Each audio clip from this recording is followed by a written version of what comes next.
Hey guys, I'm Urizi. This story is all about what if Naruto can use other people's memories. Sometimes a technique can lead to new discoveries, new paths.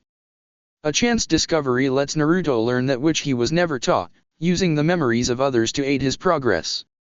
Before we proceed with the story, please like and subscribe to this channel if you liked the video, and don't forget to check the description for the other works of the author if you liked the story. Let's start. Chapter 17, Fame of a New Genin. Do you have to leave? Inari sniffled as Ino hugged him. Yeah, we need to go back to Konoha. Ino said with a small, tearful smile of her own. But I'll ask Naruto-san to bring me back at least every other month to visit. I'll only charge it as a D rank. Naruto half-joked, earning a glare from both Inari and Ino. What, I'm an independent genin, remember? I don't get the team support that you do, I need to earn money to pay for my training. Ino sighed as she finally released Inari and ruffled his hair, eliciting an annoyed protest. You know, the Chunin exams are coming up in about 3 months. Naruto mused. I suppose I could accept a mission to come and bring you over to cheer Ino on. Yeah. Inari shouted with glee, then he sighed.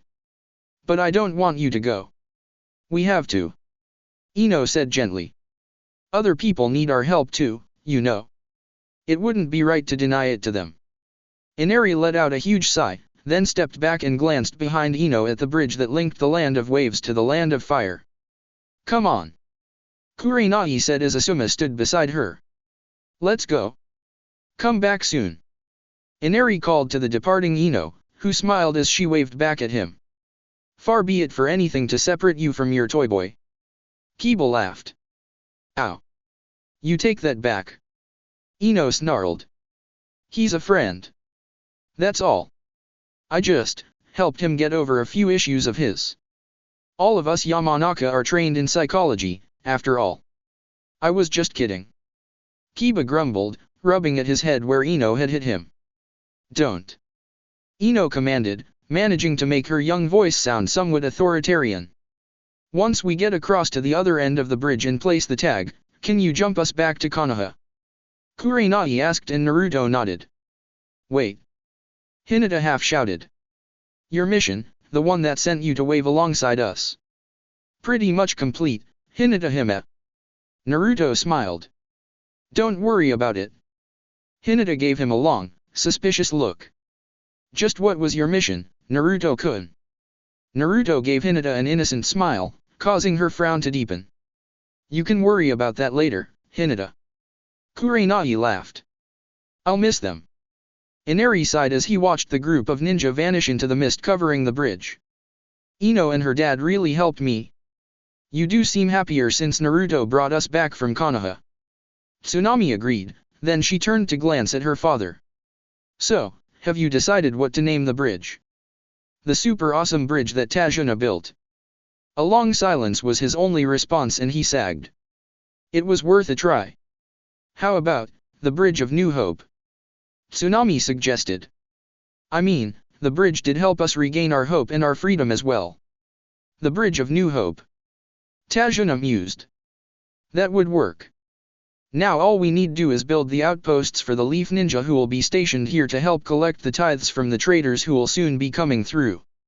What exactly did you promise to get them to help? Tsunami asked suspiciously. Ah, welcome back teams 8 and 10. Hiruzen smiled. And Naruto, congratulations on completing your first solo C rank. Thanks, Hokage, but it's not quite complete yet. Naruto grinned back, causing several of the genin to stare at him in shock and confusion. Now, I've had the rewards for the prisoners that Team Guy returned with put into your accounts and you've done very well out of them. Hiruzen continued. Especially when we discovered that one of their primary missions was to kidnap you, Naruto. As long as I can escape for 5 seconds, I can escape anything. Naruto stated. Indeed you can. Hiruzen agreed. I've already sent a message to the Chuchikage invoking the usual trade-back agreements for his ninja. Did you know that 8 of them were members of SOAT? That's Iwa's equivalent of our Umbu, albeit used more for missions outside the land of Earth. Whoa! Kiba breathed. We took out some of Iwa's elite. We rock. A crude, but not inaccurate summation. Shino added. And I am proud of you all. Hiruzen agreed. Now, Kurenai, since you were lead Jonin for this, please start the report. Of course, Lord Hokage. Kurenai said with a slight bow. Our mission started off with the addition of an extra member, Genin Uzumaki Naruto, whose mission was to ensure that Hinata was not kidnapped by those desiring her Byakugan. Hinata gave Naruto a wide-eyed stare, then she smiled at him. And then Naruto brought us back. Kurenai finished. I feel that I must commend Yamanaka Ino of Team 10 for taking on an extra duty in providing psychological counseling for Inari. I'm a Yamanaka. Ino said with an embarrassed shrug. It's kinda what we do, you know. That and gossip. Shikamaru snarked, reflexively ducking the dope slap Ino unleashed at him. Anyway. Kurenai said firmly, sending a quelling glance at the two genin, I can confirm the mission was a success. Excellent. Hiruzen smiled. Naruto, just so you know, you still have to escort Hinata home for your mission to count as complete. Naruto nodded and offered his arm to Hinata. My lady. With a giggle, Hinata accepted his arm. If you will pardon us, Lord Hokage, Kurenai-sensei. Naruto continued, getting amused nods from the two adults. Then I shall escort this princess back to her family. That was so romantic. Ino breathed as the door closed behind the duo. Perhaps you can train your boy toy to do that for you. Ow. Shut it, mutt. Ino snapped before remembering where she was. Ah. Oops. So, your entire mission was to keep me safe? Hinata asked as they exited the tower, her hand still tucked into his elbow. Yep. Naruto confirmed. Your father asked me to do it. Hinata hummed contentedly as she placed her head on his shoulder. Once this is over, do you want to see my new house? Naruto asked and Hinata nodded. I'd like that. She murmured. So, anything else to report? Hiruzen asked after the other genin had all departed. Nothing that wasn't either covered in my verbal report or in the written one I handed in, Hokage-sama. Kurenai replied. Same here, Pops. Asuma shrugged. Ino's getting almost vicious with her traps, she's started to include paralytics in them. I told her not to use actual poisons as there's always a chance of a friendly triggering the trap, and lethal traps are something you should only use when you know that there aren't any friendlies in the area. I've noticed that Shikamaru has bulked up a bit. Hiruzen added and Asuma laughed. Yep. It's those weekly spars against Op Force Uzumaki. He needs to keep in shape, otherwise Naruto humiliates him, then sends a report to his mother on how badly he did. Hiruzen chuckled. He certainly knows how to motivate people, doesn't he? He does. Asuma agreed. In fact, I'd suggest that he be marked as being a high probability prospect for promotion to Chunin sometime in the next 2 years, if not sooner. When he demonstrated the high ration for me, I decided that his eventual promotion was assured. Hiruzen agreed. I've already sent out a message to Jiraiya for him to come back. Once Naruto learns the Rasengan and Jiraiya has a chance to test him, I'll find an excuse to promote him. Huh. Asuma mused. Okay, I hadn't expected that, but, okay. I think it's almost overdue. Kurenai smiled. I look forwards to seeing him in a Chunin vest. Means he'll be able to charge more for providing his nickname. Asuma commented. Lord Hayashi. Naruto bowed. Father. Hinata said in greeting. Hinata-chan. Naruto-san. Hayashi replied. I assume the missions were a success. On country freed and permanently allied to Konoha, one tyrant defeated and Hinata took down the granddaughter of the Chuchikage. Neji-san helped. Hinata protested. And the resulting boost to the Hyuga coffers is appreciated. Hayashi agreed, then he caught Naruto's puzzled expression. It is traditional for a portion of all mission pay, 3/4 in the case of the Hyuga clan, to be given to the clan by active shinobi. In exchange, the clan provides food, shelter, and the other services which a shinobi living by themselves would otherwise be forced to waste time doing rather than training or taking more missions. Kiba was going on about getting a private den for himself. Naruto mused and Hayashi gave a slight shrug. The Inyazuka, since they are more independent, tend to only take a tenth of what their members earn. Hayashi said. Of course, their houses are built along different lines to ours, being sturdier, but less polished. Speaking of houses, Naruto said slowly, do I have your permission to show Hinata my new house?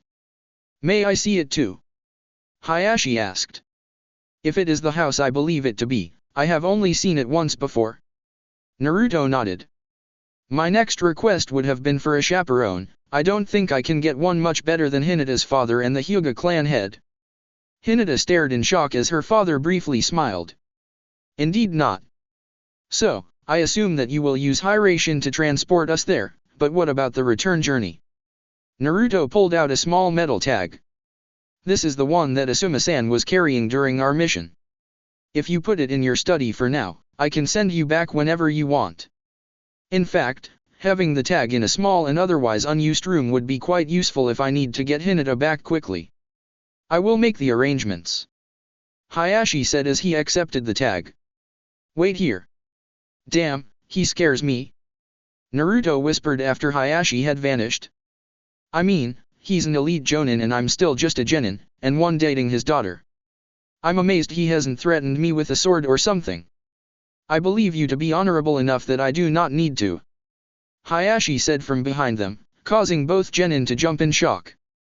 I am ready, shall we go? Hinata lay down on her bed with a content smile on her face. Although Naruto's house was rather small by the standards that she was used to, having only one bedroom, it was located in a small valley filled with dozens of different types of flowers, several of which she had never seen before, only read about in books and scrolls. The house itself had been surprisingly clean, especially given its open-plan nature, and the cupboards well stocked with vegetables and, to Hinata's pleased surprise, a few freshly baked cinnamon buns baked by Naruto's clones and fresh out of the oven. Hinata looked forwards to the day when she could join Naruto in his house, although she would have to ask if she could learn the Hiration as well due to how out of the way it was. Hinata closed her eyes and was soon dreaming peacefully of eating cinnamon buns while sitting in Naruto's lap in the middle of a field of ever-changing flowers. Fuck. Chuchikage-sama. Akukochi asked worriedly as he barreled into the office, his gaze darting round looking for whatever had enraged his leader. Get to the treasury. Onaki snarled, waving a message scroll in the air. My granddaughter not only failed her mission, she and her entire team were captured by the very ninja she intended to kill, and apparently none of them took any serious injuries. Akachuchi gaped at his diminutive boss in shock. What? We need the ransoms for them. Onaki growled, jumping out of his chair and stalking around the office. And get me the shinobi in charge of the bingo books. I want the son of the Yondaime to be in the next issue. If he thinks that he can. Erg. My back. Akachuchi backed out of the office slowly and turned to run to the mission room. Once he found out exactly who had been on the mission, he could then visit the records office to pull up their files and find the pre-agreed ransom levels for those of them in Konoha's bingo book. He hoped that the mission hadn't included any of the elite since they would be really expensive to get back. Chapter 18, The Political Shifts. The door to Hiruzen's office opened and 3 people filed in. Homura, Koharu, Danzo. Hiruzen said. The 3 nodded back, then sat down. Hiruzen, my sources tell me that the Jinchuriki has learned one of the 2 techniques of the Yondaime. Homura began, his eyes narrowing behind his glasses. Is this wise? It increases the chance that the Jinchuriki might choose to defect. The Jinchuriki has a name. Hiruzen half growled. Use it. If Uzumaki Naruto decides to defect, it will be difficult to stop him. Koharu said. Perhaps. A covertly applied tracking seal should be applied so that we can locate him should he choose to run. Hiruzen raised a mental eyebrow at Homura's obvious self-correction.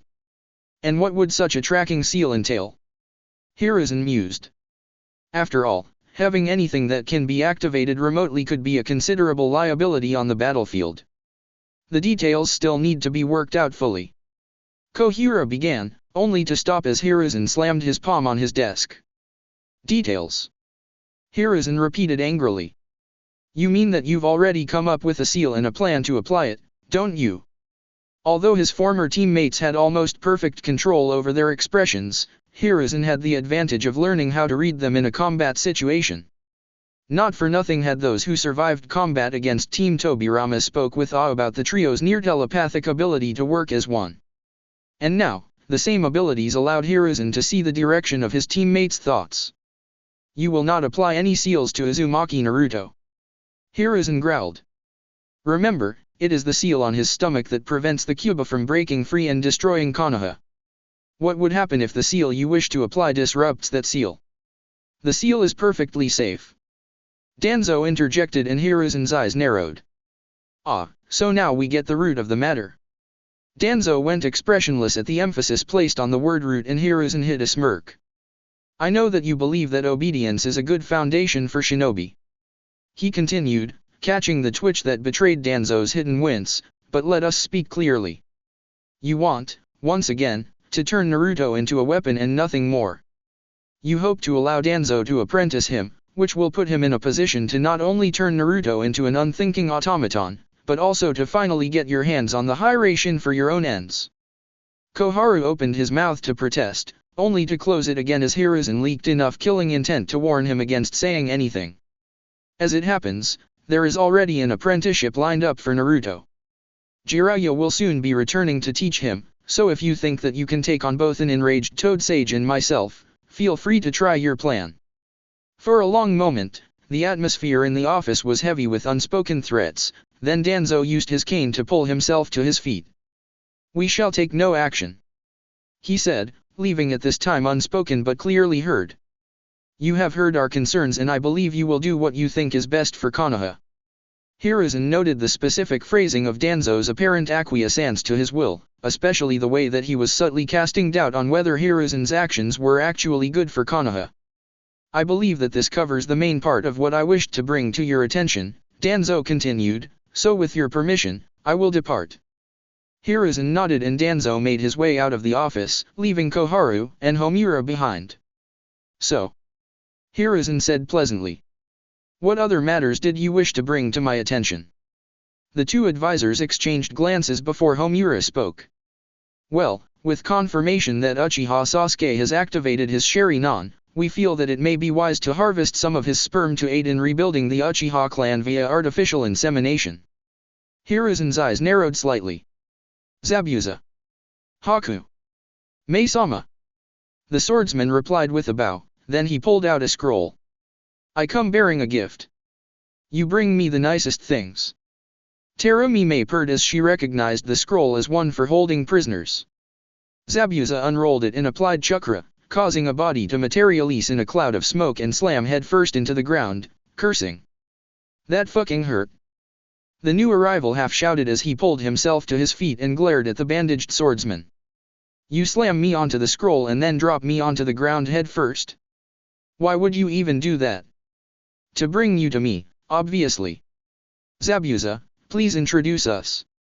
Mei said and the white-haired teen froze before slowly turning round. As he took in Mei's robes and hat, his eyes widened and he whimpered. Suijutsu, meet the Mizukage Terumi Mei. Mei, this is Hozuki Suijutsu, the younger brother of my former comrade Mangetsu.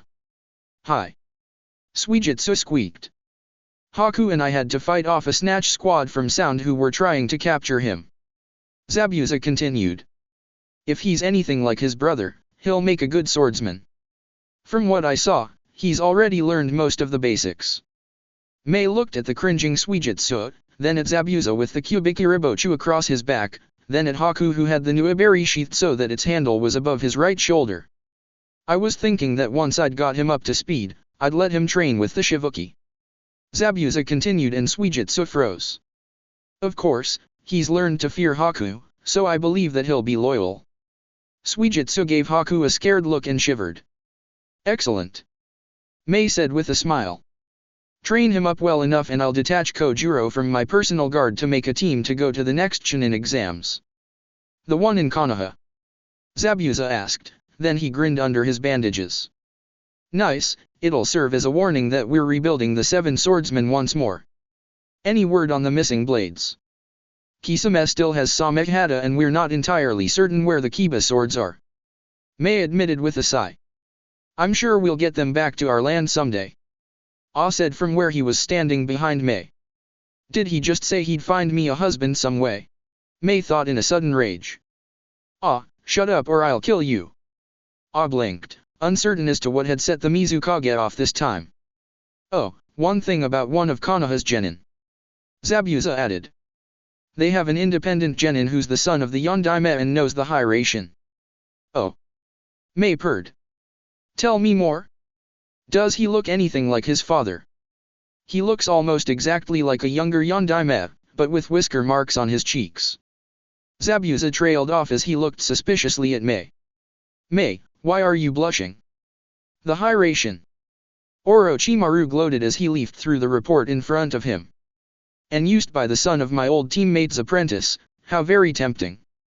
Indeed, my lord. The glasses-wearing spy said smoothly. However, may I direct your attention to page 7. Orochimaru turned over 2 pages and frowned. Is this accurate? It's certainly a new use for that technique. Yes, my lord. Kabuto agreed.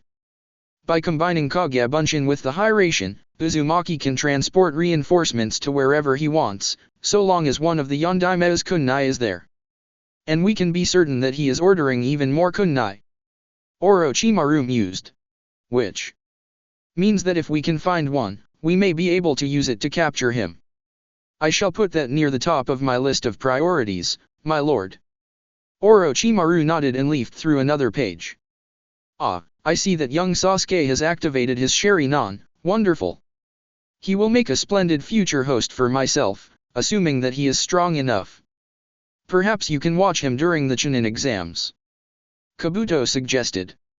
I mean, assuming that you have no other plans for the occasion that would interfere. Well, I am planning to attack Konoha and raze it to the ground. Orochimaru mused, but that can wait until I've seen Sasuke fight. As you wish, Lord Orochimaru. Yes, as I wish. Orochimaru confirmed. Soon, I will have the Sharingan and the one who wields it in my power. Huh. Tajuna said as he read the missive that had been delivered. Father. Tsunami asked as she handed him a cup of tea.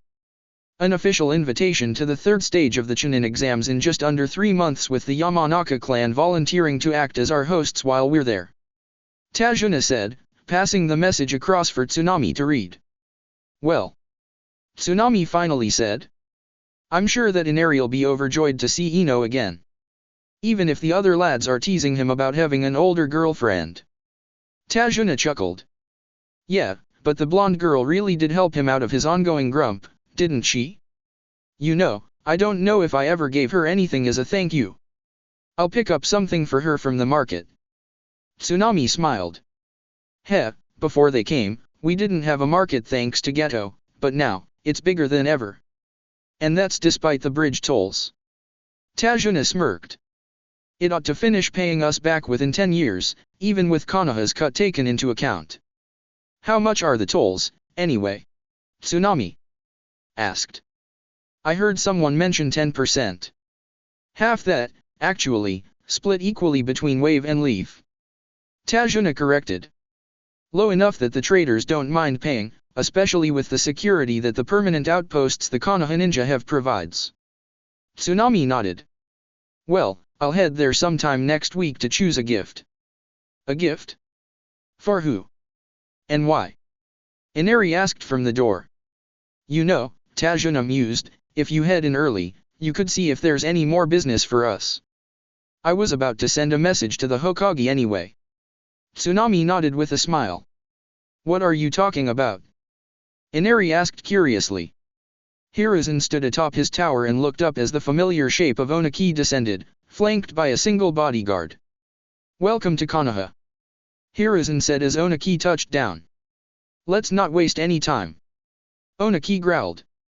I'm here for my granddaughter and the 8 idiots with her. You have them. Hiruzen made a hand sign and 9 scrolls were slapped onto the roof, unrolled and unsealed. Oniki stared at the unconscious forms, then nodded. Seal them back up, I'll take them back to Iwa with me. Here's the ransom for them, and I'll tell them that if they ever set foot in Konoha again, I'll be very displeased with them. Onaki's bodyguard lumbered forwards and presented a scroll to Hiruzen. It's a pleasure doing business with you. Perhaps we can do this again someday. Hiruzen smiled as he passed the scroll to one of his umbu, and Onaki growled. Kin the pleasantries, Hiruzen, we both know I'm too old for them. Onaki grated. So, you have a new yellow flash, I hear. You realize that I'll be sending a team or two to your next Genin exams so I can get a better look at him, right? Not any of these morons, though. Interesting how a mere Genin can take up so much of your attention. Hiruzen countered, and Onaki snorted in brief, bitter laughter. Well, we're done here. Akechuchi, you got the idiots. The bodyguard nodded as he clomped back to Onaki's side, then the duo rose into the sky. Hiruzen watched them go with a wry smile on his face. Even when you're doing something else, you still somehow manage to shake things up, don't you, Naruto? He mused. My apprentice to be causing issues. A new voice queried, and Hiruzen turned to see a familiar figure lounging on the railing. About time you got back. He growled, and the new arrival waved a dismissive hand. Meh, I was doing some research, that's all. Vital research. You mean peeping on the onsens in the neighboring villages, Jiraiya? Hiruzen retorted. Only doing what my teacher taught me to do. Sensei. Jiraiya shot back, then he dropped off the railing and walked over to where the Hokage was standing. So, while I was doing some research, I found this. Jiraiya said, handing over a small booklet. Looks like someone is making a name for himself. Hiruzen opened the book and leafed to the page indicated by the ribbon. Golden Flash Uzumaki. He read, raising an eyebrow. Well, it looks like my favorite orphan now has 2 nicknames. So he does know the Hiration? My old student's technique. Sort of. Hiruzen sighed. He knows the Hokage Guard's version and does it with Kagebunshin. He isn't able to do the full version yet. Still damn impressive. Jiraiya admitted. I assume you want me to help him with the other one now? Yes. Hiruzen stated, then he paused. Well, once he finishes learning how to open his first 2 gates, that is. What? Jiraiya gasped. Why the hell does he need to learn that? Because someday, I will want to teach him as well. Hiruzen replied, leaving Jiraiya staring at him in confusion. Chapter 19, Education of a Genin. You summoned me, Hokage-sama. Naruto said as he entered the office, and Hiruzen nodded. I did. I hear that you've finally learned to open the first 2 gates. Naruto nodded, looking proud. I have, although according to Gai-sensei, the first 3 gates are easier if you have naturally large chakra reserves, while the rest are far more difficult. It still took me over a month to learn, though. My usual learning technique doesn't really go well with using the gates. I wouldn't know. The white-haired man in the corner of the office noted. I was skilled enough not to need it, then I learned something better. Naruto turned to face the second man, noting the red lines reaching down from his eyes and his unusual mode of dress. Jiraiya of the Sunin, I presume. Damn, sensei, he's fast. Jiraiya laughed, then he started a kabuki-style dance.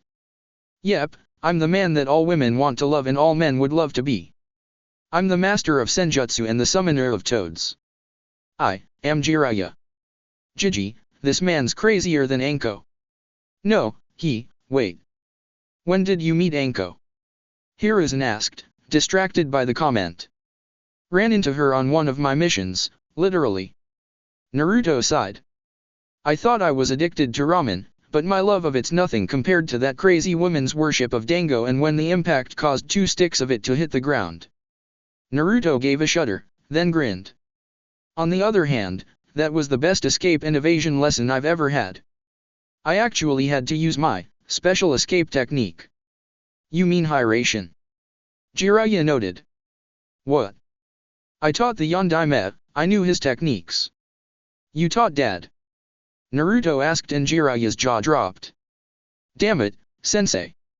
I thought the plan was to wait until he was 16 or Chunin before telling him. You know, security and all that. He worked it out himself. Here is inside. Now, Naruto, according to the original plan I'd temporarily reassign you to learn from Jiraiya, but as an independent genin, the rules are slightly different. Since you need to earn your way, things get more complicated. Naruto nodded, his expression showing his interest. As such, I'm assigning you to learn from Jiraiya in the afternoons. This gives you the mornings to do missions, and I'll also arrange for you to receive low D-rank pay to offset any costs caused by Jiraiya's lessons as you learn your father's other technique. The Rasengan. Naruto breathed and Jiraiya smirked as he held up a hand in which a sparkling sphere of chakra spun. Yep. Your father's legacy. Naruto frowned. I'm going to need help for this. Can I decide who else can learn this, since it was my dad who created it? I guess so. Jiraiya said slowly. Who did you have in mind, and why? Hello, Kurenye-san. Naruto called, and the tall dark-haired woman turned to see her favorite non-team genin approaching with a figure behind him that she recognized only too well and, if his paling face was any indication, remembered her. I hope I'm not interrupting, but I thought you'd be almost finished by now. Naruto smiled and Kurenai nodded. My team are just doing their cooldowns now, she said, then she paused as Kiba dashed past her. Naruto. I did it. He shouted. I got myself a den for me and Akamaru. Sure, it's only a single-room apartment with a loo and shower in the corner and a small kitchen counter, but it's mine, and it's all thanks to you helping catch those people and bring them back. I got over 50,000 ryo, and even with the clan's cut, that was still enough for me to get my den outright. Now you need to spend extra time keeping it all clean, though. Naruto pointed out, and Kiba sagged. Yeah, I hadn't actually realized how much effort that is. But still, my own den. Who? Kiba bounced off, and Kurenai shook her head in fond exasperation. Just when I think I'm getting him calmed down. She sighed, then she turned her attention to Naruto's companion. Jiraiya. Kurenye-san. Jiraiya said formally, earning a confused stare from Naruto. What? What did she do to you to make you treat her like that? Naruto asked, and Jiraiya flinched. Don't ask. Kurenai smirked at the Toad Sage's discomfort before turning her attention back to Naruto. So, how may I help you? Well, Jiraiya's going to be trying to teach me a trick he learned from the Yondaime, but it's one that I need an extra set of eyes for. And since I plan on letting Hinata-chan learn any of my techniques that she wants, I thought I'd start now and ask for her help on this. What technique is it? Kurenai asked curiously, and Jiraiya held up an orb of spinning chakra. The Rasengan. Jiraiya nodded as Hinata approached, her dojutsu active. It's beautiful, she whispered. Naruto-kun, I'll help you however I can. Jiraiya grinned lopsidedly and sighed as he allowed the orb to dissipate. Jiraiya. Kurenai said warningly, and the older man flinched away. I didn't even say anything. Kid, meet you at your dad's place. He yelped as he ran away. What did you do to him? Naruto asked again. Let's just say that it involved a little genjutsu of mine. Kurenai smirked. If you want details. If you don't mind, Kurenye-sensei. Hinata demurred. Guy and Kakashi, in swimming trunks, doing a sunset of youth. Both teens flinched at the mental image, and Kurenai laughed. Hinata, you're excused. Go help Naruto learn an awesome jutsu. Thanks, Kurenye-san. Thank you, Kurenye-sensei. Jiraiya looked up from where he was scribbling notes while sprawled across one of the sofas as a flash of light illuminated the house, fading out to reveal Hinata surrounded by a trio of Narutos. Nice, kid. Jiraiya said as he stuffed the notebook back into a pocket and straightened up from his sprawl. Naruto looked at him with a frown even as the other two clones moved to the kitchen area. I'm quite certain that I locked the door. Jiraiya held up a key. Given to me by the Yondaime. Since this was one of his houses. Yeah, I can see why Dad would give you his key. Naruto nodded, and Jiraiya raised an eyebrow at Hinata. Not surprised by that revelation. Hinata blinked, then her eyes opened wide as she gaped comically at Naruto. Whoa! You called the Yondaime, Dad? You're his son. You're having the great pervert teach you. That's super pervert. Jiraiya corrected petulantly, and both Hinata and Naruto started laughing at her overacting. I guess you already know. Since the day we got engaged. Naruto confirmed as a clone walked over with 3 cups of tea on a tray. The clone waited until Hinata was seated, then offered the tray first to her, then to Jiraiya before Naruto accepted the 3rd cup. Nice tea. Jiraiya noted after taking a sip, then he leaned forwards. So, engaged to a Hyuga, huh? I've heard about the secret Hyuga bloodline and you are a very lucky young man. Both Naruto and Hinata glared at him, refusing to take the verbal bait. Fine, to business then. Unlike most jutsu, the Rasengan is pure chakra manipulation. Jiraiya said before he took another sip. Wow, this is good tea. Anyway, pure chakra manipulation. It requires a large amount of control to achieve, and it looks like this. The now familiar spinning sphere formed in Jiraiya's free hand. According to your father, it should be possible to combine a Rasengan with elemental chakra to create an even more destructive attack. Jiraiya continued. Your father was working on it, but keeping a Rasengan stable while adding an elemental edge to it, is not a trivial exercise. He ended up in hospital several times after it exploded on him. Mental note. Naruto half-whispered. All Rasengan experiments are to be carried out by Kage Bunshin. I wouldn't be happy if you did something that put you in hospital. Hinata confirmed as Jiraiya drained the rest of his tea. So, finish up, and meet me outside for your training. He said as he rose from the sofa and walked to the door, detouring to hand his cup to the clone in the kitchen area. Over here. Jiraiya called as the duo emerged. So, you ready? I'm sure the Hyuga girl. Her name's Hinata. Naruto interjected and Jiraiya nodded with a smile. Okay. I'm sure Hinata-san will have an advantage, given that she can see chakra flows. Naruto and Hinata exchanged glances, then he enfolded her in a hug.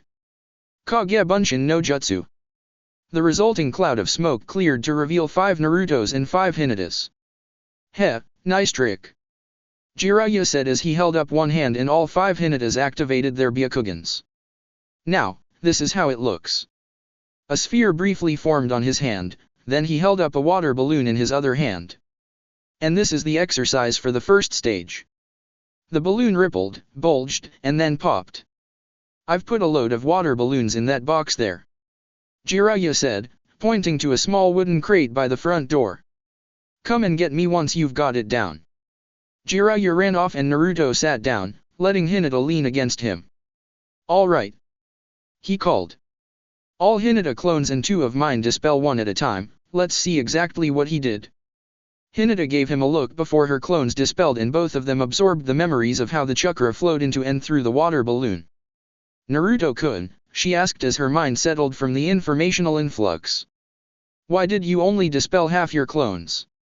Naruto smiled. I'll show you soon. For now, will you help me make some more clones for practice? Hinata nodded, and when she felt Naruto's chakra flow through her, she pushed some of her own into it so that the memories from his clones would also return to her. Okay. Naruto smiled as he released her from the hug. Original 2, with me. Everyone else, we've seen how it's done, let's practice. Hinata, I'm sorry for not thinking of doing this for you earlier. As Hinata blinked in confusion, Naruto formed up with the 2 original clones and they vanished in a flash of light. Naruto-kun. Oh, he. Jiraiya giggled as he scribbled in his notebook between peeping at the forms visible in the light haze of steam above the women's onsen. Yes. This is. His mutterings halted as he sensed 2 people just behind him, then with a double popping noise, 2 waves of water showered down on him, drenching his notebook. My research. He whimpered, then he turned to see Naruto and Hinata smirking at him, scraps of rubber held in their right hands. Already? It's only been a couple of hours. Hinata activated her Byakugan briefly and Jiraiya looked at Naruto. That explains the princess, but how did you get it so fast? Kage Bunshin memory sharing with Hinata Hime. Naruto grinned. When we make Kage Bunshin together, Hinata puts some of her chakra into mine and when the clones dispel, she gets the memories as well. Why are you sniggering? I bet that Kagebunshin aren't the only thing you'd like to make with Hinata. Jiraiya snorted. We cook as well. Naruto said even as Hinata blushed furiously. I've been taking lessons from Teiuchi-san in how to cook and I'm getting pretty good at it. Jiraiya stared at him in shock, then he shook his head in disbelief. You have no idea what I'm trying to imply, have you? Is this a pervert thing? Naruto asked suspiciously and Jiraiya sighed. Look, your next lesson will be tomorrow at the same time. Now, scram and recover. Naruto nodded and a single clone formed beside him. The three of them stood in a triangle, their hands touching, then they vanished in a flash of light. He taught her the Hiraishin. Jiraiya gasped. And that quickly. What was that light? Jiraiya spun back to face the fence of the onsen as a dozen kunoichi leapt on the top of the wall, one of them scarily familiar. Jiraiya! Kurenai shouted, her fingers already going through a sequence of hand seals that Jiraiya recognized. Oh hell! He yelped, not the yaoi genjutsu. Time to Ryuyuyuyuyuyuyun. Jiraiya sped off as fast as he could, hoping to escape the wrath of the genjutsu mistress through sheer speed that almost matched that which his student was famed for.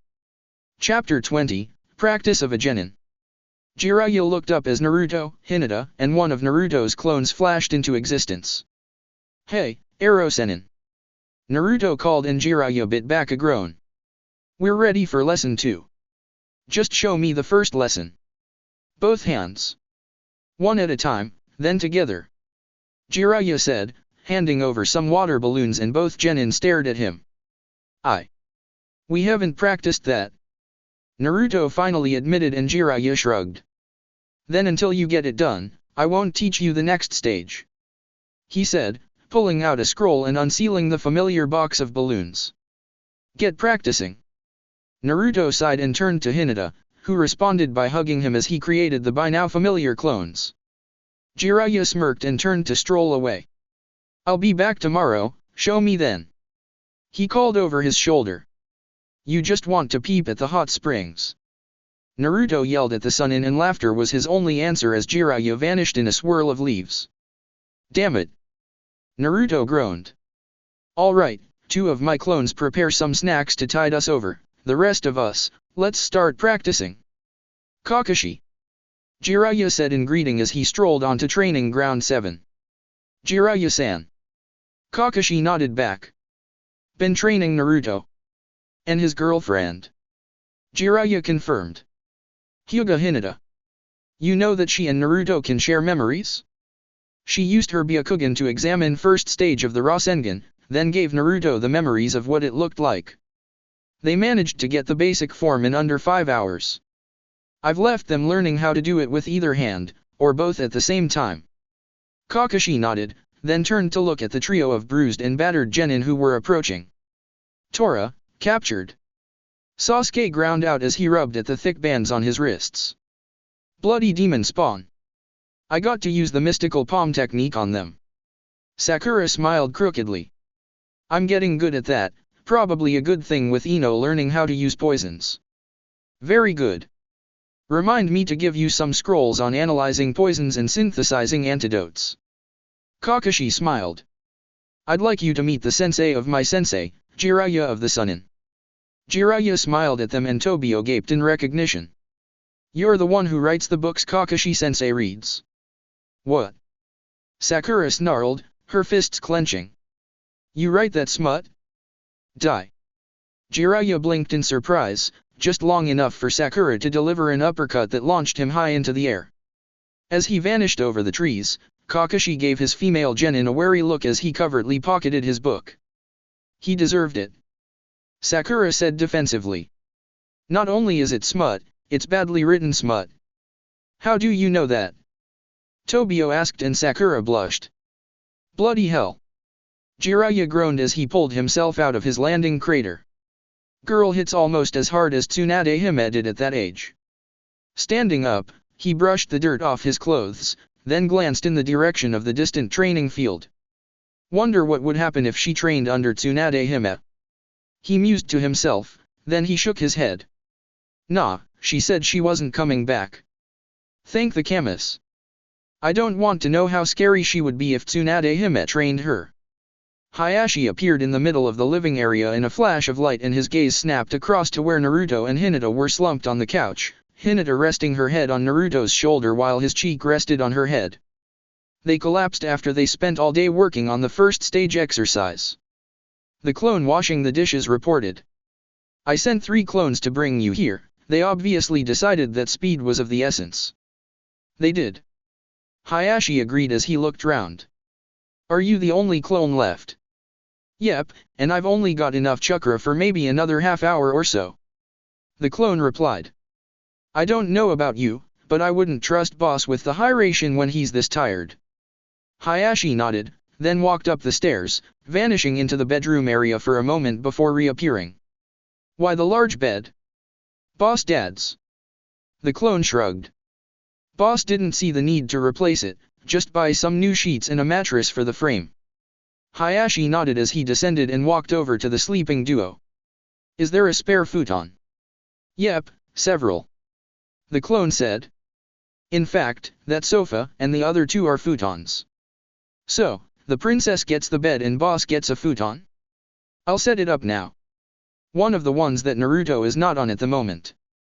Hayashi said as he carefully disentangled his daughter from Naruto's gentle hug and picked her up. I see no reason to disturb him more than is absolutely required. The clone said about extending the couch against the front wall into a bed as Hayashi carried his daughter up the stairs and carefully placed her on the near side of the bed, facing away from the stairs. Pausing to give her a smile that he would never show in the Hyuga compound, where quite literally anyone could be watching and someone almost always was, he descended to the ground floor just in time to see the clone finish laying the sheets on the downstairs bed. You may dispel. Hayashi said, and the clone vanished in a cloud of smoke. Hayashi stepped forwards and gently scooped Naruto up, then paused with a mischievous smirk on his face. A knock on the door roused Hayashi from his slumber and he rose from his bed, mentally cursing whoever had interrupted his pleasant dreams at what seemed to be barely past the crack of dawn. Silently padding to the door, Hayashi flung it open silently and glared at the person on the other side, a glare which almost instantly changed to surprised recognition. Hayashi Dano. Maraboshi Kasuke smiled with a formal bow. Kasuke-sama. Hayashi responded with an equally formal bow of respect. I am surprised to see the eternal Genin deigning to visit the house of my daughter's betrothed. I had a free day and confirmed that my Koi was also free, so I thought I would aid in his training. Kasuke smiled, then his gaze sharpened. But you already know who his parents were, do you not? I do. Hayashi said, keeping his voice low, and Kasuke smiled. Then may I suggest that we share a cup of tea? I have with me a most excellent morning blend, the aroma of which should persuade my Koi and your daughter to awaken and join us. Hayashi nodded and stepped back, waving for Kasuke to enter Naruto's house. A pleasant aroma drifting through the air teased at Hinata's nose, and she clutched tighter at her nice, warm pillow as her mind wavered between the comfort of sleep and waking up to discover what that smell was. Her pillow let out a small, sleepy grumble, and Hinata's eyes flew open as she realized that it wasn't a pillow she was hugging, but Naruto. Releasing her grip on him, Hinata sat up and looked around in surprise, then down at Naruto, who was lying facing away from her, but even from that angle she could see the small smile on his face. The murmur of conversation caught her attention and she slipped out of bed, noting that she was still clad in her clothes from yesterday, and crept to peer round the chimney, carefully avoiding knocking anything off the shelves. Her father, sat in the dining area and talking to an older man that Hinata vaguely recognized, glanced up, then pointed at the kitchen area. Hinata moved to the top of the stairs and blinked at the sight of 2 steaming mugs of tea on the counter. Naruto? Naruto. The combination of the delightful aroma, the motion of someone shaking his shoulder, and his name being called were enough to wake Naruto up.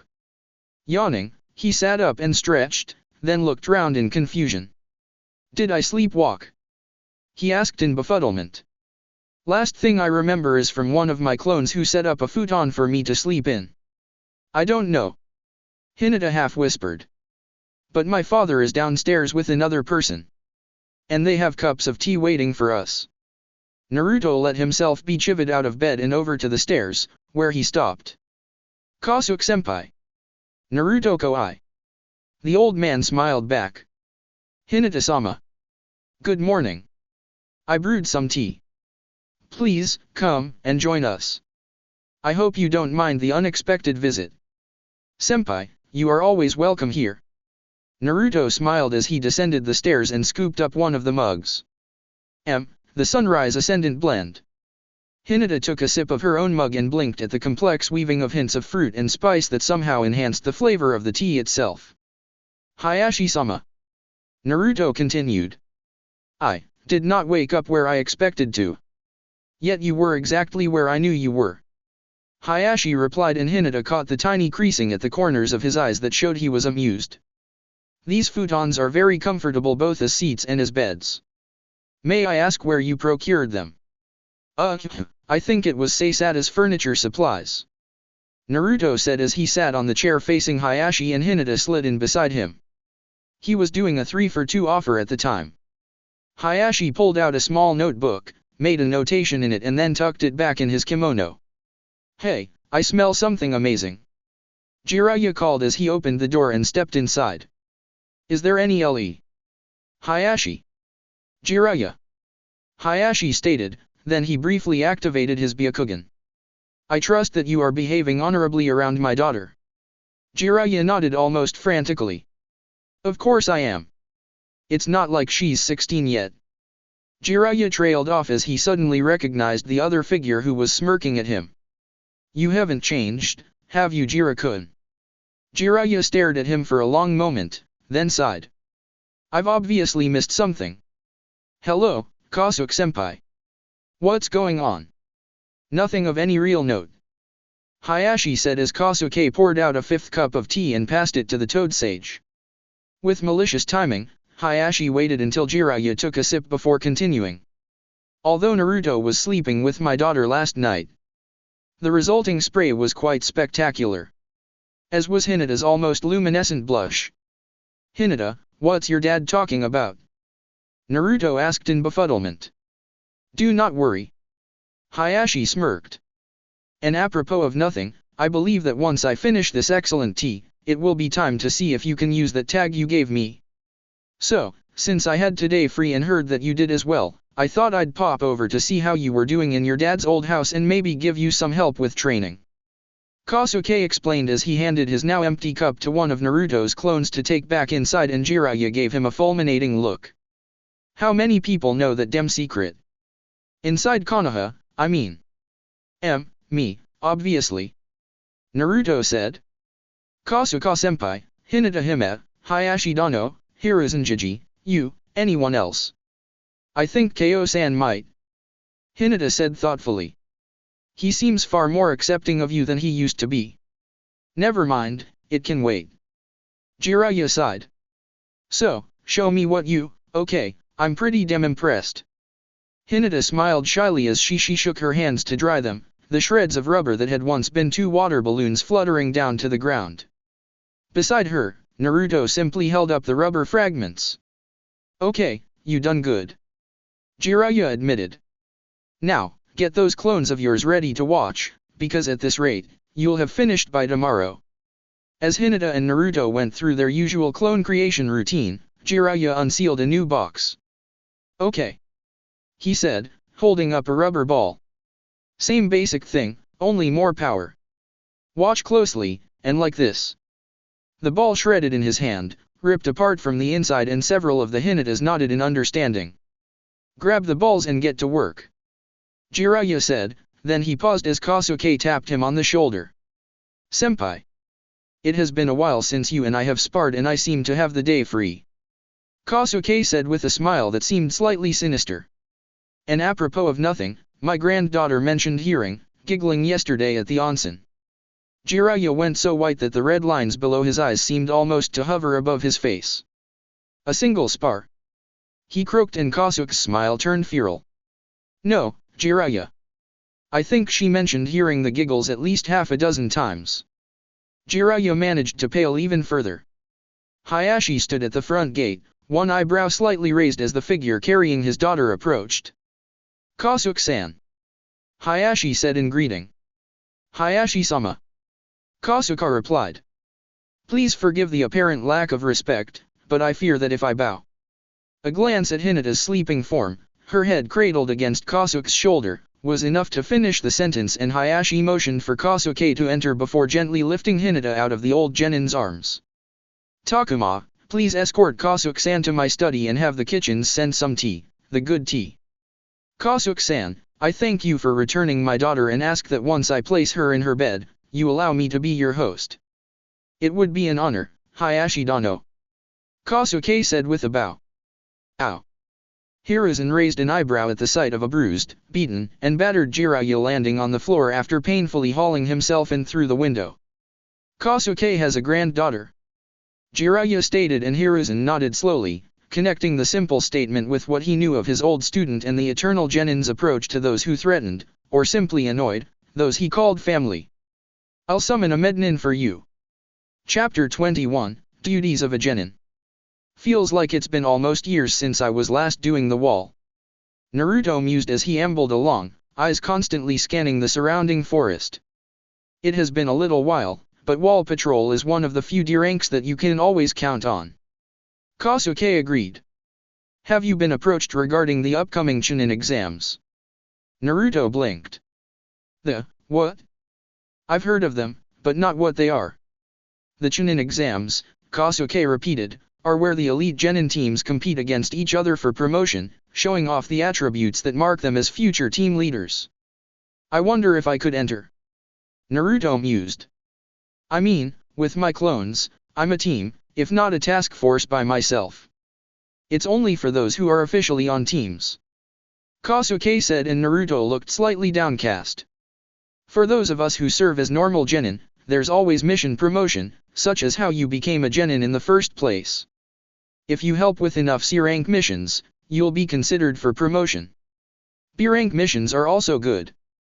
An S-rank mission almost guarantees promotion if successful, but being caught up in one means that something has gone seriously wrong. Like Wave. Naruto nodded. That started out as a C-rank, but I think it was A rank near the end with those Iwanin. High B rank, certainly. Kosuke nodded. It cost Iwa a great deal to get their shinobi back. For several minutes, they proceeded in silence, then Naruto spoke. So, since I'm not on a team, why would I be approached for the exams? Security. Kosuke said in explanation. How many places can you be at once?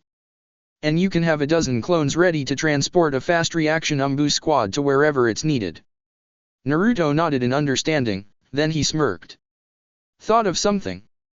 Kosuke asked curiously. When I use my clones to transport someone, it looks like they've learned Dad's version at the other end. Kosuke pondered Naruto's words for a moment, then he smiled as well. You may want to suggest it to Ibiki as a way for him to make his entrance. He said. Having the genin taking part thinking that the leader of TNI is of the same level as the Yondaime will really increase the stress on them, and if they can't cope with that, they aren't ready to be Chunin. Naruto grinned evilly. Good morning. Kurenai smiled at her genin team. As you have probably heard, the Chunin exams are going to happen next month, and given how much training you've done with Naruto's help, I believe that you are ready to experience just what a Chunin exam is like. Cool. Kiba perked up. So we're gonna get a chance to be promoted. Yes and no. Kurenai allowed. It is very rare for a genin to be promoted on their first Chunin exam, since the examiners look for more things than simply passing the various tests. In addition, the tests themselves can be dangerous. All of you have seen combat, so you should be able to cope, but deaths in Chunin exams are unfortunately fairly common. I can't remember a single Chunin exam where someone didn't die. The trio stared at her in near shock, and Kurenai shrugged. As shinobi, we need to be prepared to face death. Kurenai continued. I'm not saying that there's a high chance of you dying, your experience will help you to overcome almost anything you are likely to encounter, but even a stray kunai has been known to kill a jonin. On the other hand, participating in a Chunin exam will help you towards progressing up the ranks. Even if you fail, so long as you demonstrate at least some of what the examiners want, it will be noted in your file and you will be more likely to pass the next time. The reason I'm telling you about this now, rather than closer to the exams, is so that you can decide for yourselves whether you think that you are ready or not. I don't want an answer today, we'll wait a full week for you to make your decisions so that you can consider it carefully. I'd advise asking your clans about what Genin exams are like and whether or not they think that you are ready for them. In the end, though, the decision is yours and only yours. Kurenai waited for several moments as all three Genin thought through her words, then she motioned for them to follow her. For now, though, we need to pick up another D rank, she remarked. Not Tora. Kiba yelped. I'll see if there are any non-Tora missions. Kurenai chuckled and Kiba heaved a huge sigh of relief. And that's done. Kasuke said as the duo descended from the top of the wall. Just claim the payment from the guard post and we're finished for the day. And I can take over. A new voice said, causing Kasuke and Naruto to look at the new arrival. Jiraiya-san. Kasuke said in a tone that was both respectful and somehow warning. Kasuke-san. Jiraiya responded with a respectful nod. Hey, weren't you calling him senpai yesterday? Naruto asked in confusion. Yeah. Long story. Jiraiya said with an embarrassed shrug as he walked over with a slight limp. So, if we collect your fiancée once she's finished her task, I can get you started on the third stage. Sure. Naruto said as he raised his hands to form the cross seal, then he paused. Senpai, do you want to come? Thank you, but I'm heading home to be with my grandchildren this afternoon. Kasuke smiled, ruffling Naruto's hair and earning a mock scowl in return. I'd suggest sending a clone to pick up the payment. Good idea. Naruto chirped as 3 clones appeared in a burst of smoke. Thanks for helping me understand better, senpai. What? Jiraiya asked as Naruto and 2 of the clones surrounded him. What did he help you, Uendi? Kasuke smiled with amusement as a flash of golden light cut off Jiraiya's question. And since I believe Hinata has special training, team training for today is done. Kurenai smiled. Kiba, Shino, if either of you want any help with things you wish to improve, simply stay and tell me what you need help with. As for you, Hinata, I believe that your training partner should be here very soon. Stand better. Jiraiya finished as he appeared in a flash of golden light. Oh. Good afternoon, Kurenai-san. Jiraiya-sama. Kurenai said coolly and Jiraiya held up his hands in a defensive pose. No need to get angry. I'm not doing any more research until I leave Konoha. Promise. Kurenai blinked at the declaration even as the trio of Narutos moved to greet her team. But, why? Kasuke-senpai made some very forceful arguments. He had some cutting comments and made several distinct points. Jiraiya said with a shudder of memory. Kurenai blinked again, trying to come to terms with what the statement implied. Okay. Thank you for the training, Kurenai-sensei. Hinata said with a bow. I look forwards to tomorrow's training. What are you learning? Kiba asked curiously. It's a clan jutsu. One of the 3 Narutos provided. Sorry. Hinata smiled as she took position to the left of Jiraiya, joining hands with 2 of the Narutos, then they vanished in another burst of golden light, leaving 1 Naruto behind. Clone. He said by way of explanation. Boss asked me to stay behind for a moment in case you needed anything. That's very generous. Kurenai finally admitted, her eyes still on the space where Hinata had been standing. Did Hinata really just? Yep. The clone nodded. She did. Learned it in under 2 hours, we think it's because she's got so used to sharing boss memories. That is one heck of a teaching technique. Kurenai said as she shook her head in resigned amusement. Clan jutsu. The clone offered after a moment and Kurenai smiled. The third stage. Jiraiya said as he held up an inflated balloon. Hinata activated her dojutsu and stared, as did her clones. Control. She whispered and Jiraiya nodded as he held up a Rasengan in his other hand. As Hinata has realized, this part is all about holding the sphere steady. A single bit of loose chakra would be enough to shred the balloon, so you need to keep it as spherical as possible without actually touching the inside surface of the balloon. Do that memory thing and get started. Jiraiya pulsed the Rasengans in his hands so that the balloon shredded, then let the chakra spheres dissipate. Naruto, get it right and we'll see about summons next. Hinata, sorry, but I don't think you have enough yet to do a summoning technique, it takes quite a bit of chakra. I'm working on expanding my chakra reserves. Hinata smiled as her first clone dispelled. I hope to be able to use the Kagya Bunshin myself within a year. Jiraiya gave her a proud smile. Good target.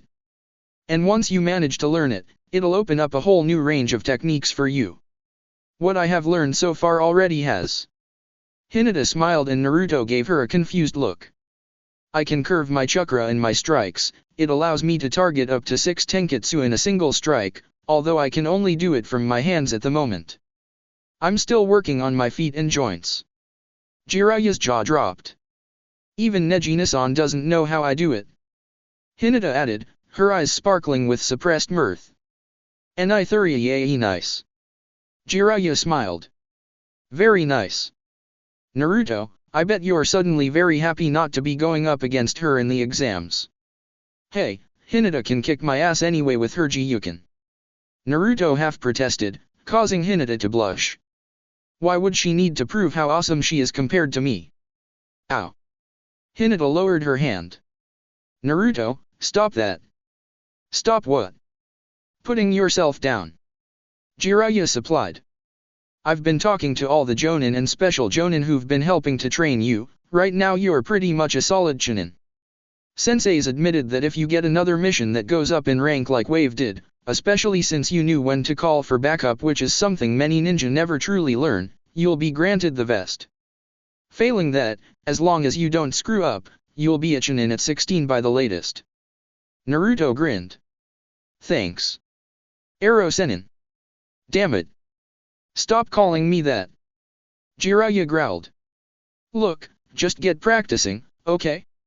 I have work to do. Hinata raised an eyebrow and Jiraiya shook his head. No, I said work, not research. Completely different. If you say so. Naruto replied, doubt filling his voice. I do, brat. Pervert. That's super pervert. Ow. Shikamaru. Moaned as Ino helped to bandage the wounds caused by the spray of Senbon that the shadow user had almost dodged. Oh, shut up, you baby. Ino snapped. I get worse than that whenever one of my traps misfires and I'm still working on my poison resistance. You have it easy.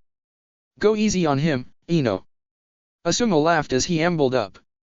You all did good today. Thanks, sensei. Koji said as he handed another bandage to Ino, who gave him a nod of thanks. So, I've decided that you do indeed have a chance. Asuma said. The Chunin exams are only a month away. I've been holding off on offering you the chance to participate, but I think that you will be able to cope, seeing how much you have progressed since Wave. Ino grinned as she finished tying off the bandage around Shikamaru's arm. I heard that Kurenya's entered Team 8 as well. She noted. So, how much is because you believe in us and how much is because you're trying to impress her enough to get her to jump your bones? Asuma coughed. I don't know what you're talking about. Oh, please. Ino rolled her eyes.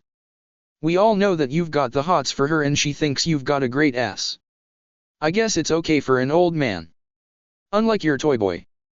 Shikamaru said, somersaulting to avoid the senbon that Ino fired at him. Inari is not my toy boy. Ino ranted as she flung another dozen senbon at the frantically dodging Shikamaru before Asuma placed his hand on her shoulder. He isn't. I didn't even mention him, you just assumed that he was who I was Takuoa. Shikamaru added, ducking back behind the tree as a trio of senbon whistled through the space he had been occupying. Anyway. Asuma said loudly to refocus their attention.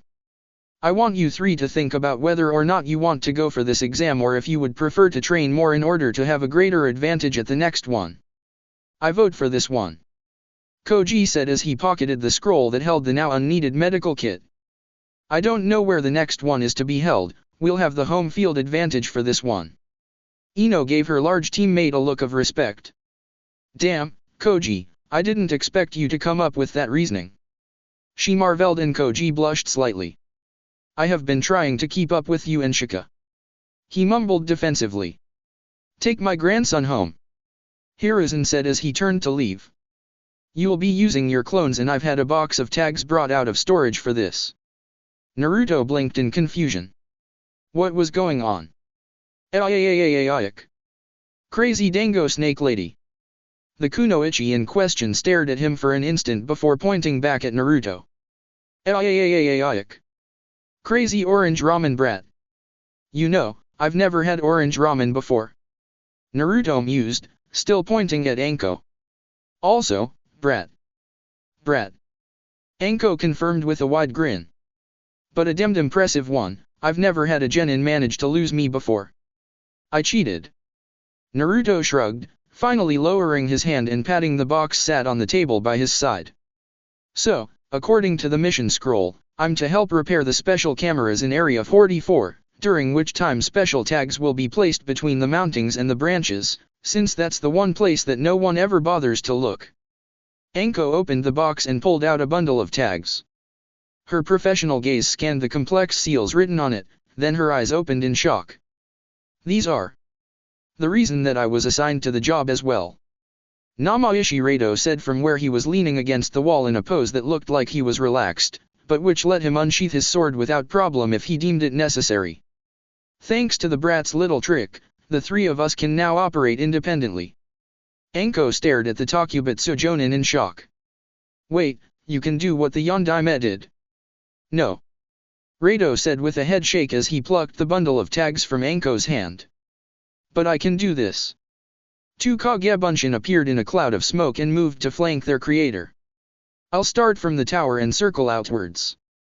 Rado said as he extended his hands to meet those of his clones. You start from the edge and spiral in. Naruto can get more tags for you whenever you run out. Before Anko could say anything, Rado and his clones vanished in a flash of light. Damn. Anko breathed in amazement. If the other villages find out about that, they'll totally freak. And you came up with that trick. I tend to use clones for loads of things. Naruto shrugged. It just worked. My clones can transport people, but without a real person to dampen the chakra fluctuations, they dispel on arrival. So, shall we get started? Anko nodded as Naruto pulled a new set of tags from the box. The cameras are located in strategic areas, she said as she led him out of the room. There's no way to cover the entire forest, the power requirements alone would cause the rest of Konoha to go dark, but we've put a camera on each of the primary choke points, the entry gates, the 10 biggest glades and a couple at various points of the river. Naruto listened carefully as he followed the kunoichi to where the first camera was mounted. Brad did good work today, Anko said as she took a sip of her sake. Too kind-hearted, though. Gonna have to look elsewhere for an apprentice. Rado lifted an eyebrow at her. You? Take an apprentice? Anko, given how you act, your hypothetical apprentice would probably do something like declare publicly that he or she was going to build a harem or something. Probably in the middle of a giant fight. Heh. Anko chuckled. As long as I was in position to see everyone's faces, it could be quite funny. I wonder if any of the brat's old classmates want extra tutoring. You could try the Uchiha. Rado said after several minutes' thought. Kakashi's doing better at training his team than I expected, but he's still late in the mornings. Give the other two something to do. I think I remember something about the Harano girl taking up medical duties and traps, or was that the Yamanaka? Both, sort of. A new voice supplied as Inoichi sat down. My daughter's becoming quite the poison and trap mistress while her friend Sakura is training herself to be a combat Irionin. I'd quite appreciate it if you didn't try to approach them in your crazy Anko persona, though. My little princess probably doesn't need the extra stress at this time. As the second stage proctor, I'm not allowed to anyway. Anko sighed. I delayed getting a minion for the chance to mentally screw over a bunch of brats. Well, mentally screw them in addition to what Ibiki's planning, anyway. Wait, poison and traps? How did your daughter get into those specialties? They're not normal Yamanaka branches. I think I heard you talking about the reason. Inoichi smirked and Anko's eyes widened. Wait. Op Force. He's quite a trap master himself, these days. Inoichi chuckled. He and Ino seem to have taken to testing each other's traps. It's getting quite dangerous to even knock on her door in the morning these days. Ino froze in the doorway and glared at the solitary chocolate placed in the exact center of her pillow. She knew that underneath the pillow would be a couple of sheets of paper detailing how Naruto had bypassed her traps, but for now, her attention was on the chocolate. Her favorite brand. How the hell had he found out? Even Sakura didn't know. Giving up, she stalked across to her bed and picked up the chocolate, unwrapping it and popping it into her mouth. Thus fortified, she reached under the pillow and pulled out the pages Naruto had left her. Maybe she could reverse engineer some of his techniques and then try to get him back. Sooner or later she was going to make it through his defenses without finding herself covered in fish guts, glued to the wall, hit with a liquid that partially dissolved her clothes, pinned to a giant magnet by her kunai pouch or anything else like that. And she'd laugh when she finally managed to catch him in that lemon and paper clip trap. Revenge would be so sweet. Sasuke sneezed and looked round suspiciously, activating his Sharingan to check that none of his fangirls had followed him home in order to peek through his window again. Kakashi blinked as he saw all three of his genin glaring at him. "I'm sorry I'm late." He began only for Sakura to clench her fists. "Sensei," Sasuke began, taking the role of team leader, "we would appreciate it if you would allow us to enter the Chunin exams. Although we have agreed that we are unlikely to get promoted this time round, undergoing the exam will help us work out which areas we need to improve the most." Kakashi beamed. "Very good. That's what I like to see, teamwork. You've talked about it and made a decision which you then approached me about. I am so proud of you. I'll get the papers for you." Kakashi vanished in a swirl of leaves and Tobio sighed. "Well, that's the next few hours without him again. So, should we try and find a Jonin willing to train us for a bit? How about a sage?" A voice asked just behind them, causing all three genin to jump in shock, spinning round to confront the new arrival. "Jiraiya." Sakura half stated, half sighed. "Yep, I have some time to kill and my other student is currently working with perhaps the only kunoichi in Konoha that I'm scared of. That genjutsu of hers." Jiraiya broke off with a shudder, then smiled down at the bemused teens. "So, give me a quick overview of your roles so I can help you get better while we're waiting for Kashi-kun to return." Sakura burst into gales of laughter while Tobio snickered. Kashi-kun. Chapter 23, Arrivals at Konoha. Konohagakure. The leader of the group of four stated as the top of the wall came into view. "Long trip," grumbled the boy in the one-piece catsuit, only for him to be given a dope slap by the blonde girl walking beside him. "Damn it, Tamari. What was that for? You're always grumbling, Kankuro." Tamari shot back. "Can't you just shut up for once? Sensei, please tell her to stop hitting me." Kankuro whined. "She's your sister, she's allowed to." "Thanks, Baki-sensei." Tamari chirped as Kankuro sulked. As the hut beside the gates came into view, Baki turned his head so that his single eye was gazing at the final member of the team, a red-headed youth carrying a huge gourd on his back. "Gaara, remember your father's orders," he said, and the boy gave him a dead-eyed glare. "Those bandits were the last people you're allowed to kill without orders. Until I tell you otherwise, keep that bloodlust of yours under control. Understood?" "Yes, Sensei." Baki stared at him for another long moment before giving a sharp nod. "Good. Now, I want all three of you on your best behavior while we're here. We can't afford to get caught up in anything unplanned." The two taller genin nodded while Gaara just growled. Baki nodded again and increased his pace slightly, forcing the trio to follow. "Let me do the talking." Gaara didn't bother to respond, but Baki nodded anyway and turned his attention to the duo behind the guard hut's desk. "Good morning. Team Baki from Suna, here to participate in the Chunin exams.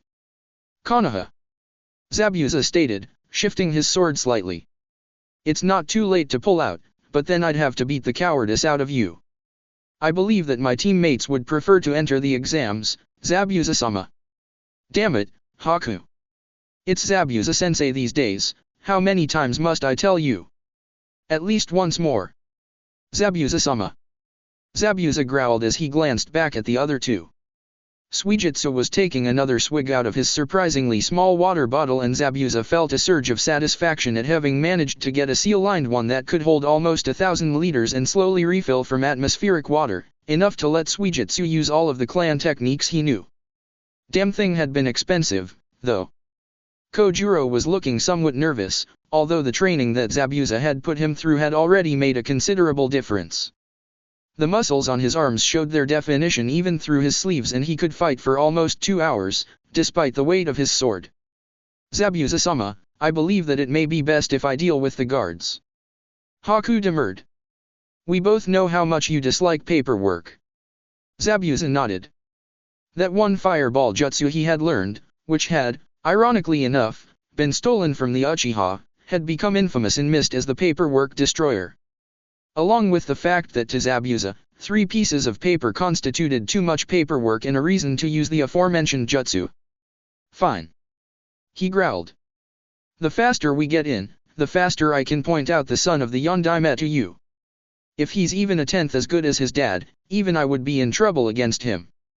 So, stay polite. Suijutsu queried. Then run like hell. Zabuza confirmed. Screaming like a little girl is optional. Zabuza mentally smirked at the expressions on the faces of the 2 genin, then turned back to Haku, who was no longer there. Thank you for your help, Shinobi-sama.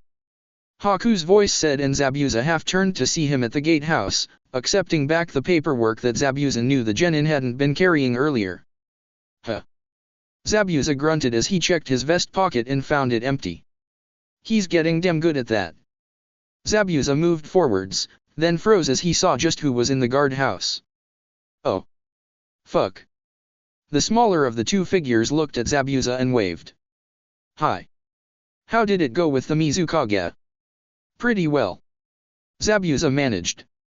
Just what the hell are you doing on gate duty? I'm a clone. The blonde laughed. Boss has several dozen more of us with the instant reaction platoon.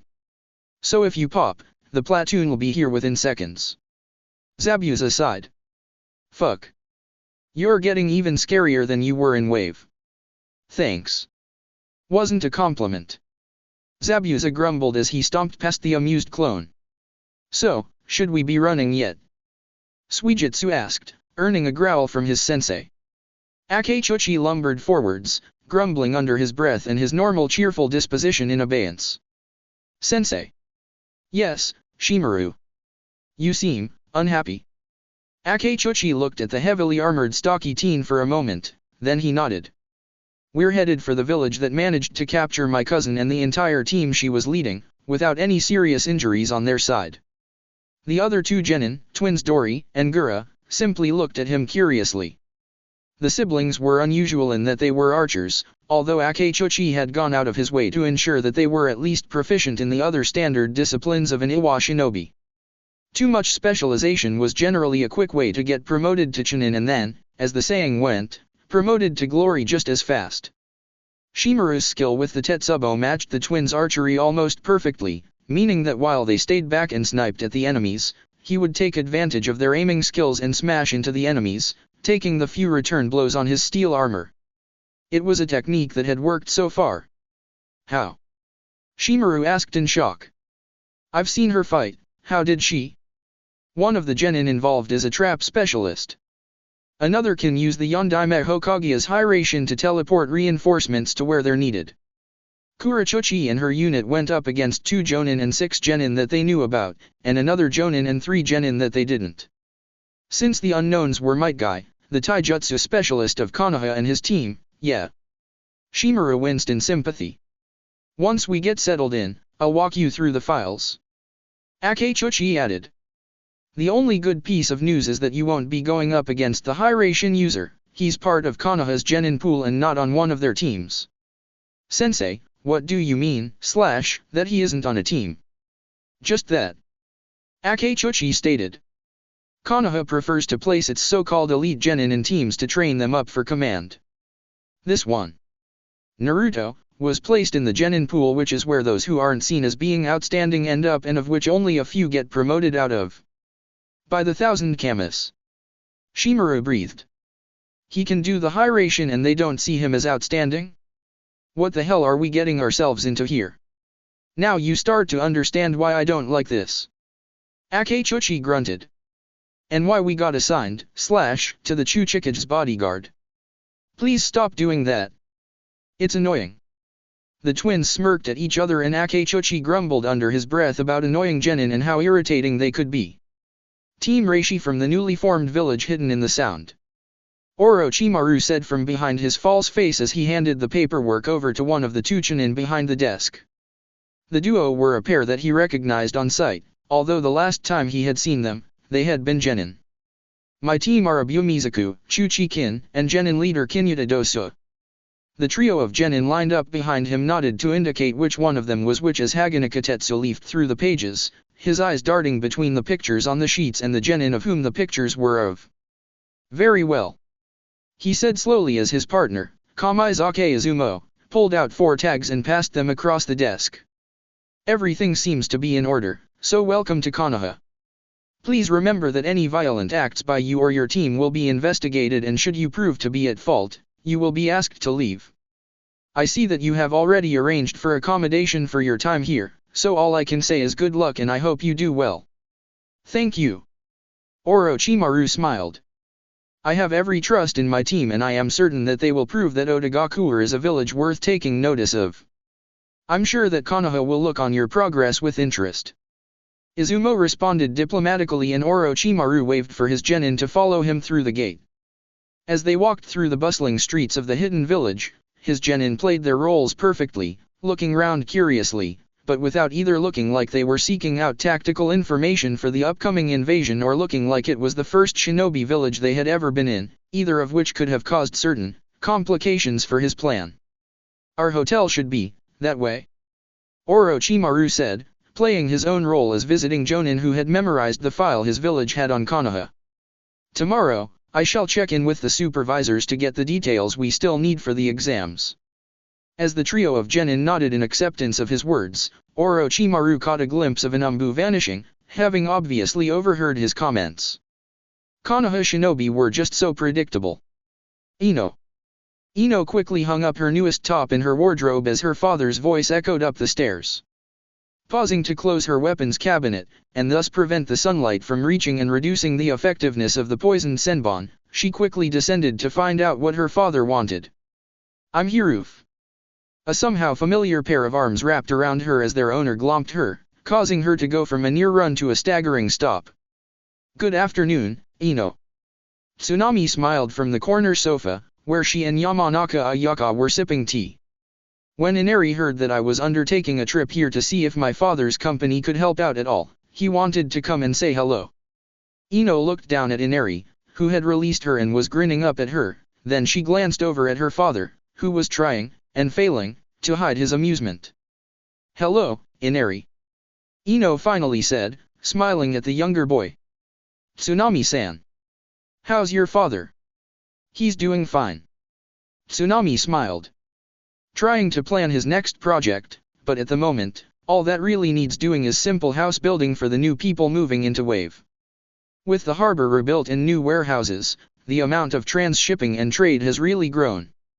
Ino, since I need a few things from the market, could you and Inari-kun go get them for me? Ayaka asked, holding up a shopping list and nodding to a small purse. Ino accepted the list and glanced at it. Sure thing, Mum. This shouldn't take too long. Well, I think you should show Inari around Konoha first. Ayaka suggested, her mouth twitching as she suppressed a smile and Ino's eyes narrowed. Mother, just what are you? Hey, Ino. I see you've got your toy boy again.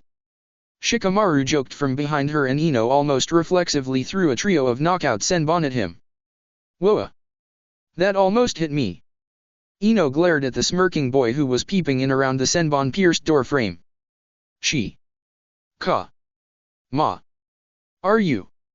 The shadow user vanished and Ino lunged after him before realizing that she was holding Inari's hand. Firing a glare at her father, who had raised a hand to cover his mouth, she scooped up the purse with her free hand and stalked out of the door. As soon as Inari had vanished through the door behind her, the three adults burst out laughing.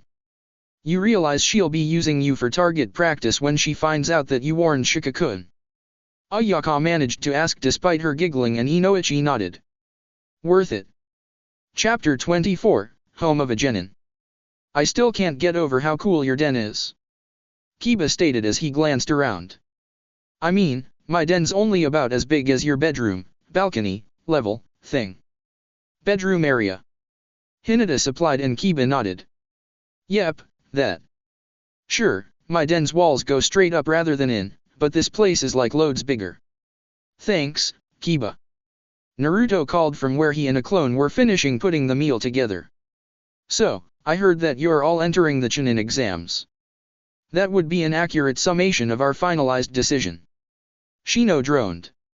Although we do not expect to attain the rank of Chunin this time through, it will allow us to modify our skill sets in order to ensure our next attempts are more successful. Speak for yourself. Kiba countered. I think we're gonna blast through, especially with how good Hinata's got. I've had to get really good if I want to keep up with her. Hinata blushed at Kiba's offhand compliment. Naruto-kun, father agrees that if I keep expanding my reserves at the current rate, I'll probably be able to do the Kage Bunshin unassisted within the next 2 months. Hinata supplied. So you'll be able to clone him? Kiba asked, only for both Naruto and Hinata to shake their heads. When I clone someone, I clone their chakra levels too. Naruto explained. If the person has more than half my chakra level, I can't clone them. I just don't have enough chakra to make a stable clone. If I have less chakra than whoever I'm trying to clone, well, I don't even want to think about what might happen then. Kiba winced and Shino raised a quizzical eyebrow. It occurs to me that Might Guy is known to use the chakra enhancement technique known as the 8 gates. Already studying it. Naruto confirmed. 2 gates already openable and the 3rd. I should be able to finally open it by the time that the exams actually start. Oddly, if I try to clone someone who is using one of the gates, the clone pops instantly. We think it's because using the gates can damage the user. My healing factor really helps out with that. Serving up. Naruto and his clone busied themselves with the various dishes while the 3 guests rose from the various sofas and moved across to the table. All right. Naruto said as he created 2 more clones who promptly started the washing up. Here we are. Kiba licked his lips as Naruto and his clone brought the food across. Red bean soup for Hinata. Naruto smiled, placing the steaming bowl in front of his fiancée. For Kiba, grilled beef with a bacon side, a wild green salad for Shino, and for myself, another bowl of red bean soup. For Akamaru, prime beef, and pork cuts. Dig in. Itadakimasu. The 4 chorused before they applied themselves to their dinners. For several long minutes, the only noises were those of eating. This is incredible. Kiba finally said after swallowing a large chunk of beef. How did you get this? It's aged to perfection, the flavor is amazing. I used the high ration to pop over to Wave. Naruto shrugged. The market there has loads of things that are hard to get here. Apparently several new farms and ranches have started up to supply the increasing demand for new foodstuffs. The beef is from a breed of bull shipped over from the land of mystical stones. Tsunami was kind enough to recommend a couple of the merchants there. Damn, it's good. Kiba agreed fervently. Naruto, you're the best friend ever. Shino shifted slightly and Kiba gave him a look. What? Don't tell me you aren't enjoying that food. It is, filling. Shino admitted and Hinata giggled. That means he really likes it. She whispered to Naruto, who nodded in understanding. Watch out for those leaves on the left, they're peppery. Shino nodded. I have become aware of that particular feature. They go very well with the tomatoes. So, if you're not entering the exams, what are you doing? Kiba asked curiously. Helping out. Naruto smiled. And I'm sorry, but it's classified. Apropos of nothing, you may wish to confirm your camping scrolls are well stocked, especially the medical kits. I shall pay close attention to the scrolls you mentioned, Naruto-san. Shino said with a slight nod of his head. You know, Kiba suddenly said, if my mom finds out you can get meat like this, she'll be hiring you almost constantly to bring the bulls back for her. Feel free to tell her. Naruto laughed. In fact, there's some spare meat left over. Once she tastes that, my future income will be secured. Kiba gave him a surprised look, then started to laugh. Naruto. Naruto blinked, then turned round just in time to intercept a highly excited projectile. Good afternoon, Inari, how are you finding Konoha? It's great. Inari grinned. The Yamanaka clan put us up while Mom does her business things for Gramps. The Inyazuka clan are interested in getting Gramps and his men over to rebuild several of their den blocks, they're not that good at woodworking. Good to hear. Naruto replied. I know I'm taking your mother back to Wave soon, but are you staying all the way to the final stage? Nah. Inari sighed. We're staying just long enough to see Ino and her team start, then we're heading back until just before the final stage. Inari, why'd you run off like, oh. Okay. Hi, Naruto. Ino said as she walked up to them, her team trailing behind. Inari's tagging along for the day, he's deciding if he wants to become a ninja. It's pretty hard. Inari agreed. I mean, being able to leap from roof to roof and so on will be really cool, but I've only just unlocked my chakra coils and I'm still struggling with the leaf exercise. I still can't do that one very well. Naruto admitted. It's weird, I can water walk, tree walk, perform jutsu that would leave anyone else so drained that they wouldn't be able to move, but the leaf exercise? Still struggling. Weird. Inari agreed, then he clapped his hand over his mouth as Ino started to laugh. Inari being troublesome. Shikamaru asked with a smirk and the young boy glared at him. Oh, don't worry. You're not the only brat hanging around with the team. Really?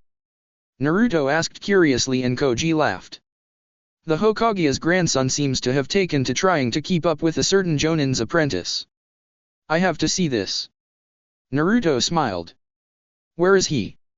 Yosh. Yo, Hosh. Naruto stared in near disbelief at the sight before him.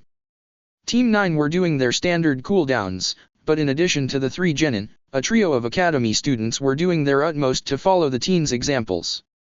Naruto. Guy shouted as he stopped doing vertical one-handed push UPS, flipping into a somersault that let him land lightly on his feet. It is good to see you again. My students have been preparing for the exams by practicing training others, a vital skill for any shinobi to learn. Naruto nodded as he looked at the exhausted students. I recognize Kano Amaru, but who are the other two? They are Udon, a budding genius of tactics, and Mogi who is eager to learn the ways of speed and agility, turning even the most taxing of battles into the poetry of motion. I have already reported to the Hokage that I believe that they should be marked as a potential team. Naruto nodded. It's almost a shame that I probably won't be a Jonin by the time they graduate, it'd certainly be interesting to guide their progress. You understand one of the most rewarding paths available. Guy agreed. The greatest of triumphs a teacher may attain is to be surpassed by their students. Excuse me, please. Naruto watched with a bemused expression as Guy walked over to the young trio and crouched down, talking to them quietly, then he waved for Lee to join him before walking back to Naruto. May I ask for a small favor? Of course. Naruto shrugged and Guy motioned to the trio of prone children. My team wishes to do one more mission to earn some extra money, but my other students need to return home. If you could loan Lee one of your father's kunai. Then he can visit the 3 in order and I can use clones to send them to him before he rejoins you at the mission desk. Naruto said, pulling one of the Hiraishin kunai out of his pouch. You follow my plan perfectly. Guy grinned, the light seeming to sparkle off his teeth. Guy-sensei, what do you have planned for me to do? Lee asked as he jogged up. I have a task for you, Lee. Guy declaimed. You are to run first to Udon's house, then to Mogi's and finally to Kano Amaru's. At each house, you are to drop this kunai on the ground, then when the student in question appears before you, you are to hand him or her to their guardians before collecting the kunai and going to the next location. Afterwards, return the kunai to Naruto and then meet us at the tower. Yes, Guy-sensei. Lee exulted, accepting the kunai. I shall do it now. As the green-clad teen seemed to blur away, Naruto created 9 clones who moved to take positions around the children. Let's see how long wow. That was fast. Naruto gasped as the first group of clones activated the technique that transported Udon back to his house. Guy's smile widened as his other 2 students joined him. I shall leave them in your capable hands, Naruto-san. Guy stated with a slight bow. Come, my students, let us fan our flames of youth with another mission. As if he had planned it, his declaration was punctuated by the bright flash of Mogi being sent to her house. Hey, ramen brat. Crazy snake lady. Naruto nodded back and Anko unleashed a bark of laughter. We're getting close to seeing the brats beating the snot out of each other. Anko said as a looming figure appeared behind her, seeming to simply materialize out of the shadows. My boss wants to talk to you about that. Thank you, Anko. The tall man rumbled as he stepped into the light, his scarred face not showing a single emotion. Uzumaki. Naruto managed to swallow despite his suddenly dry throat as he recognized the head of the torture and interrogation division. Marino-san. Excellent. Ibiki said with a slight nod. Walk with me. Naruto moved to walk beside the taller man, glancing up to try and see if there were any clues about what he wanted. Do not worry, Uzumaki, you are not in trouble. Ibiki said, the corner of his mouth briefly quirking upwards. As head of TNI, reports of your actions on the wave mission came to my attention, especially your usage of the hiration. It is that skill which I wish to hire you for. Sir. Ibiki glanced down at him, then looked ahead once more. The first stage of the exams is meant to test the participants in many ways. Their ability to acquire information at a level that a civilian wouldn't notice, the determination to continue a mission to the end, trust in their teammates' abilities to see the mission through. But underpinning all of that is personal courage. I am well known amongst the other villages. I know that many shinobi outside the land of fire have nightmares about facing me. The rumors of my sadism and ability to destroy resistance without laying a hand on them are widespread, part of which is because I helped to spread them. Should I appear at the front of the room, apparently using the hiration, the technique previously believed by many to have died with the Yondaime, you'll need to call in cleaners to mop up the evidence they leave behind. Naruto supplied and Ibiki's lips quirked into a brief smile again. Correct. Will you do it? Naruto frowned slightly. Pay. Hide your rank. I want to be there to see their faces. The invigilators are all Genin, but I believe I can make an exception. You will need to wear the same uniform as them, though. Then we have a deal. Naruto agreed. When do you need me, and where? Ibiki smirked. 2 hours before the test begins, meet me at the Hokage Tower in meeting room 3. And Naruto? Naruto looked up, meeting his gaze.